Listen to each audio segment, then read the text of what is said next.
நமது மெய்ப்பரும் நமது மீட்பரும் நமது ஆண்டவருமாகிய இயேசு கிறிஸ்துவில் பிரியமான உறவுகளே, நாள்தோறும் வத்திக்கான் வானொலியின் நிகழ்ச்சிகளை அருள் ஒளி இணையதளம் வழியாக உங்களுக்கு நாங்கள் ஒளிபரப்புகின்றோம். உங்களுக்காக தொகுத்து வழங்குபவர் உங்கள் அன்பு சகோதரன் பேசாலை. லவ்தேத்தூர் இயேசுஸ் கிறிஸ்துஸ். இயேசு கிறிஸ்துவுக்கு புகழ். தமிழ் கூறும் நல் உலகில் வாழும் அனைத்து அன்பு உள்ளங்களுக்கும் வத்திக்கான் வானொலியின் வணக்கம். இறைவன் உங்கள் உள்ளத்தையும் இல்லத்தையும் தன் அன்பாலும் அருளாலும் அமைதியாலும் இன்றும் என்றும் நிரப்புவாராக.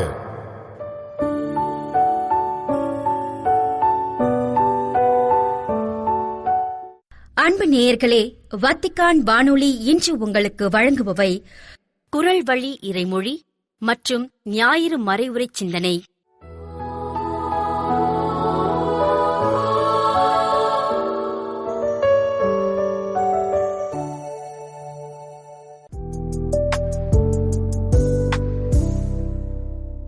குரல் வழி இறைமொழி. தமிழ் மணக்கும் அன்பு நெஞ்சங்களே, உங்கள் அனைவருக்கும் இனிய வணக்கம். குரல் வழி இறைமொழி நிகழ்ச்சியில் இணைந்திருக்கும் உங்கள் ஒவ்வொருவருக்கும் நன்றி நிறைந்த வாழ்த்துகள். இல்லறத்தை தொடர்ந்து வாழ்க்கை துணை நலம் என்ற அதிகாரத்திற்குள் நாம் நுழைகிறோம். அதில் இன்று நாம் சிந்திக்கவிருக்கின்ற திருக்குறள், இல்லதன் இல்லவள் மாண்பானால் உள்ளதன் இல்லவள் மாணாக்கடை. இந்த திருக்குறள் சுட்டிக்காட்டுகின்ற அந்த உண்மை என்ன? இல்லதன் எதுதான் இல்லை? இல்லவள் மாண்பானால், இல்லத்தில் இருக்கின்ற அந்த இல்லவள், இல்லத்து அரசி, மனைவி, வாழ்க்கை துணைவி, அந்த குடும்பத்தின் தலைவி, அவள் மாண்பு நிறைந்த ஒரு பெண்ணாக இருக்கிறார் என்றால், அறிவு, ஆற்றல், கற்பு, மாண்பு, இந்த சமூகத்திற்கு செய்ய வேண்டிய கடமை, பெரியவர்கள், பெற்றோர்கள் இவர்களெல்லாம் மதிக்கின்ற பாங்கு, பிள்ளைகளை அன்பு நிறைந்த உள்ளத்தோடு வளர்க்கின்ற ஒரு சிறப்பு, இவையெல்லாம் கொண்டிருக்கிற ஒரு பெண் அந்த கணவனின் மனைவியாக அமைகிற சூழலில் அங்கு அவருக்கு, அந்த குடும்பத்திற்கு எதுதான் இல்லை? எல்லாமே இருக்கிறது. ஆக இல்லவள் மாண்பானால் அங்கு எல்லாமே இருக்கிறது என்பது பொருள். அதே வேளையில் அதற்கு மாறான ஒரு செய்தியாக உள்ளதன் எதுதான் இருக்கிறது? எப்பொழுது? இல்லவள் மாணாக்கடை. மாண்பு நிறைந்த அந்த வாழ்க்கையில் கடை நிலையாக ஒருவர் இருக்கிறார் என்றால், மாண்பற்றவளாக பண்பற்றவளாக ஒரு மனைவி இருக்கிறார் என்றால், அந்த இல்லத்தில் இருக்கின்ற அந்த கணவருக்கு, அந்த இல்ல தலைவருக்கு, அந்த குடும்பத்துக்கு எதுதான் இருக்கிறது? 1000 இருந்தும் வசதிகள் இருந்தும் என்று ஒரு பாடல் நினைவூட்டுகிறது பாருங்கள். அதை போன்றுதான் இல்லவள் அங்கு மாண்பு உள்ளவளாக இருக்க வேண்டும். இது இல்லவள் என்று அங்கு குறிப்பிடப்பட்டு இருந்தாலும் அது அவனுக்கும் பொருந்தும். எனவே இந்த திருக்குறளை நாம் இந்த வகையிலும் சிந்தித்து பார்க்க வேண்டும். இல்லதன் இல்லவன் மாண்பானால் உள்ளதன் இல்லவன் மாணாக்கடை. எனவே ஆணும் பெண்ணும் இணைந்தே சிந்திப்பதற்கு கணவன் மனைவி 2 பேருமே அங்கு மாண்பு நிறைந்தவர்களாக, குடும்பத்தினுடைய உயர்வுக்கு இணைந்து நிற்கிறவர்களாக இருக்க வேண்டும் என்கிற ஒரு அழைப்பு இன்று நமக்கு தரப்படுகிறது. பழைய ஏற்பாட்டிலே நாம் பார்க்கின்றோம், அங்கு சொல்லப்படுகிற பல செய்திகளுள் ஒன்று மனைவி தொடர்பான செய்தி. அதுதான் அமைதியான பெண் அல்லது அமைதியான மனைவி இறைவனிடமிருந்து கிடைக்கப் பெறுகிற கொடை என்று சொல்லப்பட்டிருக்கிறது. அதைத்தான் ஒரு பாடல் வரியும் சொல்கிறது, மனைவி அமைவதெல்லாம் இறைவன் கொடுத்த வரம். ஆக மனைவி இந்த கணவனுக்கு அமைகின்ற அந்த முறை மட்டுமல்ல, அவர் அமைதியாக இருக்கின்ற தன்மை, அந்த அமைதியின் அடிப்படையில் அவர் உயர்ந்து நிற்கின்ற, மாண்போடு இருக்கின்ற அந்த ஒரு தன்மை, இவை எல்லாம் தான் அங்கு உறுதிப்படுத்துகிறது. ஆக இன்று குடும்பங்களிலே கணவனும் மனைவியும் மாண்பு மிக்கவர்களாக இருக்க வேண்டும், மதிப்புக்குரியவர்களாக இருக்க வேண்டும், தரத்தை உயர்த்தி கொண்டவர்களாக இருக்க வேண்டும். மது அருந்தி கொண்டு இடுப்பில் இருக்கிற உடை அவிழ்வது கூட தெரியாமல் அங்கு கிடந்த கிடப்பிலே கிடக்கிறோம் என்று ஒரு மது நோயாளியாக மாறிவிடுகிற அந்த குடும்பத்தில் அந்த ஆணால் அங்கு மாண்பில்லை, மதிப்பில்லை. அதை போன்றே பெண் அந்த உயரிய மதிப்பு தன்மையை, மாண்பு தன்மையை இழந்துவிட்டு தரங்குறைந்த நிலையில் அவர் பழகுகிறார் என்றால், பேசுகிறார் என்றால், பெரியவர்களுக்கு மதிப்பு கொடுக்காமல் இருக்கிறார் என்றால் அந்த குடும்பத்தினுடைய தரம் அது குறைந்து நிற்கிறது.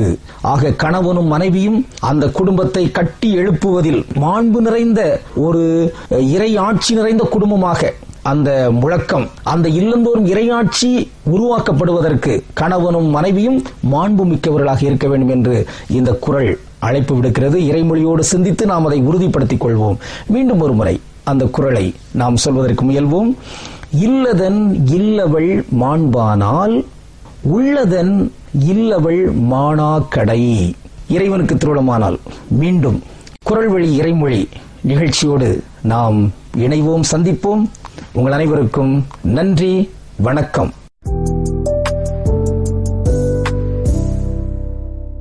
ஞாயிறு மறைவுரை சிந்தனை.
இன்றைய உலகில் உணவிற்காக பசியோடு இருப்பவர்களை காட்டிலும் அன்பிற்கும் நம்பிக்கைக்கும் பசியோடு இருப்பவர்கள்தான் அதிகம்.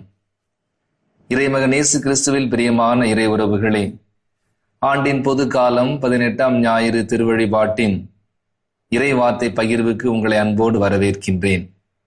ஆண்டவரின் அருளும் அமைதியும் உங்கள் அனைவரோடும் இருப்பதாக. பசியும் போரும் அச்சமும் நிச்சயமற்ற தன்மையும் நிறைந்த இன்றைய உலகில் நம்முடைய திருத்தந்தை லியோ அவர்கள் தமது முதல் செய்தியில் உலகிற்கு கூறிய வார்த்தைகள் மிகவும் பொருத்தமானவை. உயிர்த்த ஆண்டவர் இயேசு கிறிஸ்துவின் அமைதி உங்களோடு இருப்பதாக. அந்த அமைதி ஆயுதமற்ற அமைதி. அந்த அமைதி இதயங்களை ஆயுதம் களைய செய்யும் அமைதி. பிரியமானவர்களே, இன்றைய இறை வார்த்தை வழிபாடும் அதே அமைதிக்கே நம்மை அழைக்கிறது. இயேசு பசியோடு இருந்த மக்களுக்கு அப்பம் கொடுத்தது அவர்களது வயிற்றை பூர்த்தி செய்தது மட்டுமல்ல, அவர்களது இதயங்களிலும் நம்பிக்கையையும் அமைதியையும் விதைப்பதற்காக மட்டுமே. இன்றைய 3 வாசகங்களையும் ஒரு சேர நாம் சிந்திக்கின்ற பொழுது மையமாக வருகின்ற வார்த்தை பசி. பசி என்பது உடலுக்கான பசி இருக்கிறது, இதயத்திற்கான பசி இருக்கிறது, ஆன்மாவிற்கான பசி இருக்கிறது. முதல் வாசகத்திலே ஆண்டவர் இறைவன் நம்மை அழைக்கிறார். தாகமாயிருப்போர் எல்லோரும் தண்ணீரிடம் வாருங்கள். இது வெறும் தண்ணீருக்கான தாகம் அல்ல, மனிதனின் உள்ளத்தில் இருக்கும் இறைவனுக்கான தாகம். நாம் அடிக்கடி புனித அகுஸ்தினார் வார்த்தைகளை சிந்தித்திருப்போம். ஆண்டவரே, நீர் எங்களுக்காக எங்களை படைத்தீர், ஆயினும் உம்மில் இளைப்பாறும் வரை எங்கள் இதயம் அமைதி அடையாது. எவ்வளவு ஆழமான உண்மை! இன்று மனிதன் பணம் சம்பாதிக்கிறான், பதவி பெறுகிறான், புகழடைகிறான், உலகம் முழுவதும் சுற்றுப்பயணம் மேற்கொள்கிறான். ஆனால் இரவில் தனியாக இருக்கும்போது உள்ளத்தில் ஏதோ ஒரு வெறுமை இருக்கிறது. ஏனெனில் மனிதன் இறைவனுக்காக படைக்கப்பட்டவன். இந்த நற்செய்தியில் நாம் ஒரு மிகப்பெரிய கூட்டத்தை காண்கிறோம். 5000 ஆண்கள், பெண்களும் குழந்தைகள் சேர்த்தால் பல ஆயிரம் பேர் இருக்கலாம். ஆனால் அங்கே இருந்தது வெறும் 5 அப்பங்களும் 2 மீன்களும் மட்டுமே. சீடர்கள் கணக்கு பார்த்தார்கள், அவர்கள் பற்றாக்குறையை பார்த்தார்கள். ஆனால் இயேசு நம்பிக்கையை பார்த்தார். அவர்கள் பிரச்சனையை பார்த்தார்கள். ஆனால் இயேசு அற்புதத்தை பார்த்தார். நம் வாழ்க்கையிலும் இதுதான் நடக்கிறது. நாம் சொல்கிறோம், என்னிடம் போதுமான பணம் இல்லை, என்னிடம் திறமை இல்லை, என்னிடம் வாய்ப்பு இல்லை. ஆனால் இயேசு கேட்கிறார், உன்னிடம் இருப்பது என்ன? அதை என்னிடம் கொடு, நான் ஆசீர்வதிப்பேன், நான் அதை பெருக்கி காட்டுவேன், நான் பலருக்கான ஆசீர்வாதமாக அதனை மாற்றுவேன் என்று ஆண்டவர் இயேசு ஒரு அருளின் நிமித்தமாக நம்மை ஆசீர்வதிக்கிறார். ஒரு ஞானி இவ்வாறாக கூறுகிறார், நீ வைத்திருப்பதை எண்ணினால் நீ ஏழை, நீ பகிர்ந்ததை எண்ணினால் நீ பணக்காரன். அதுதான் இந்த நற்செய்தி மையச் செய்தியாக இருக்கின்றது. அற்புதம் அப்பங்களை பெருக்கியதில் இல்லை, அற்புதம் மனித இதயங்களை திறந்ததில் இருக்கிறது.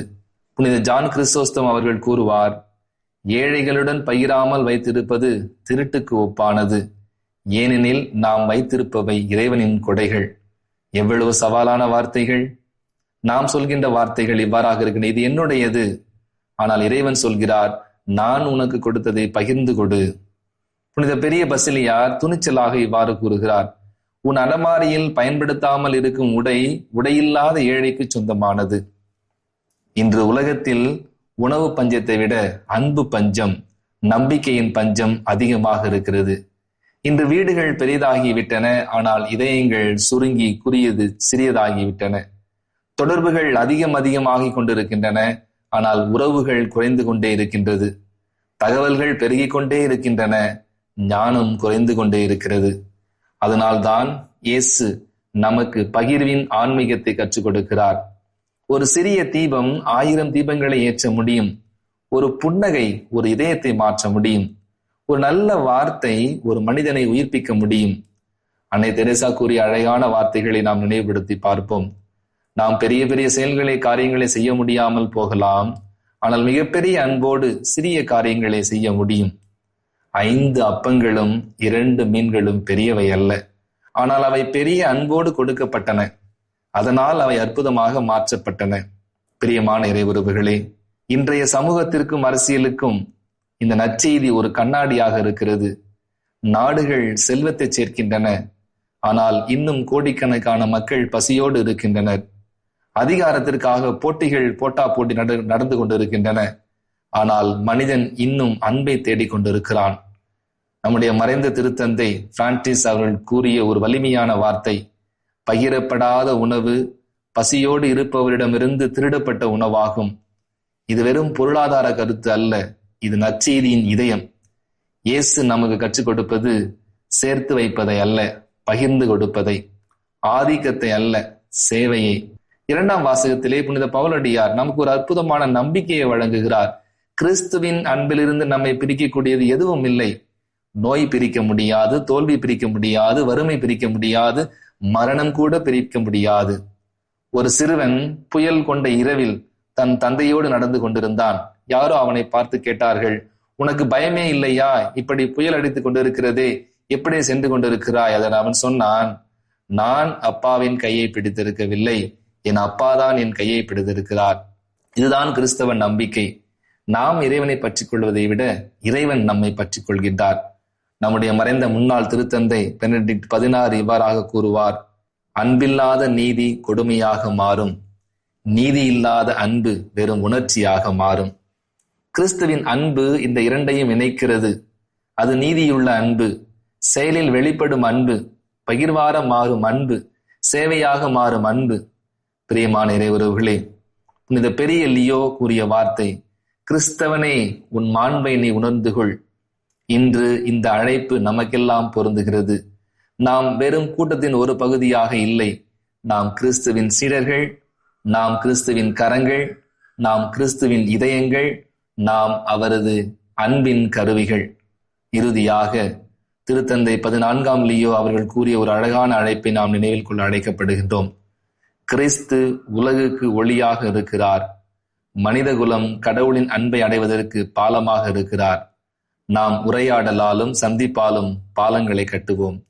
ஆம், இறைமகன் இயேசு கிறிஸ்துவில் பிரியமான இறை உறவுகளே, இயேசு இன்று அப்பங்களை பெருக்கியது வயிற்று பசியை தீர்க்க மட்டுமல்ல, மனிதர்களுக்கிடையே பாலங்களை உருவாக்கவும், உடைந்த உறவுகளை இணைக்கவும், தனிமையில் இருப்பவர்களுக்கு துணையாக இருக்கவும், நம்பிக்கை இழந்தவர்களுக்கு நம்பிக்கை தரவும். நம்மிடம் இருக்கும் 5 அப்பங்களும் 2 மீன்களும் என்ன? நமது நேரம், நமது திறமை, நமது அன்பு, நமது ஜெபம், நமது இரக்கம், இவைகளை ஆண்டவரின் கைகளில் கரங்களில் ஒப்படைப்போம். அவர் அவற்றை பலருக்கான ஆசீர்வாதமாக மாற்றுவார். என்னிடம் இருப்பதும் சிறியது, நானும் சிறியவன் சிறியவள்.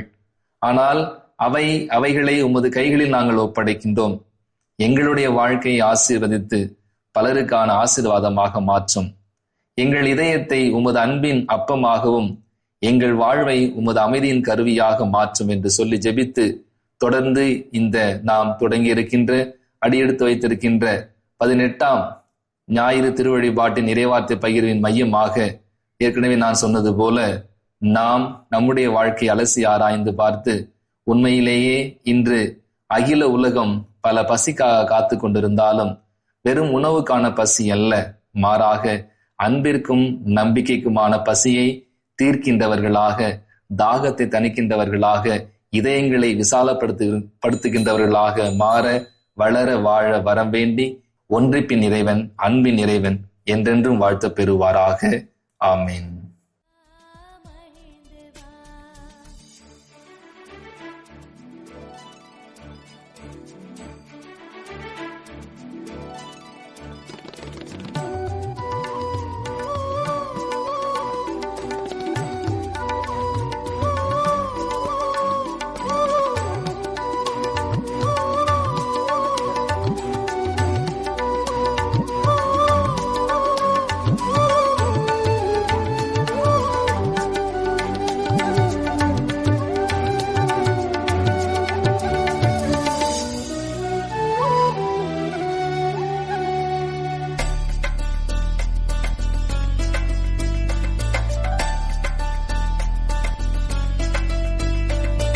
உள்ளமெனும் கோவிலில் உறவென்னும் தீபமே, வாழ்வெனும் சோலையில் வந்திடும் வசந்தமே, அன்பனே நண்பனே உன்னை அழைத்தேன் வா.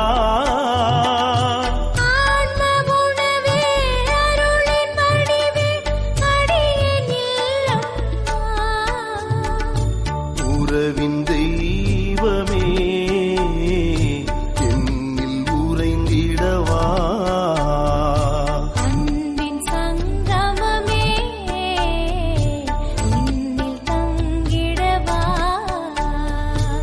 உறவு ஒன்று உலகில் தேடி அலைந்து நான் திரிந்தேன், உறவே நீ என்றாய் அன்பு தெய்வமே.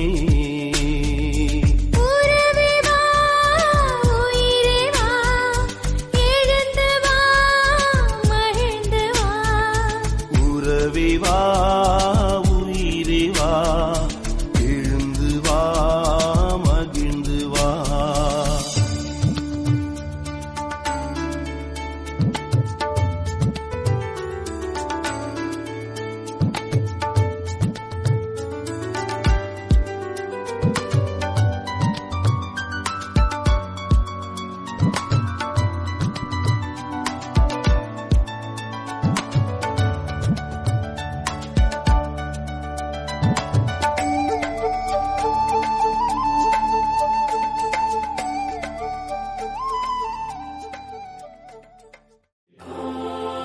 இத்துடன் வத்திக்கான் வானொலியின் தமிழ் ஒளிபரப்பு நிறைவு பெறுகிறது.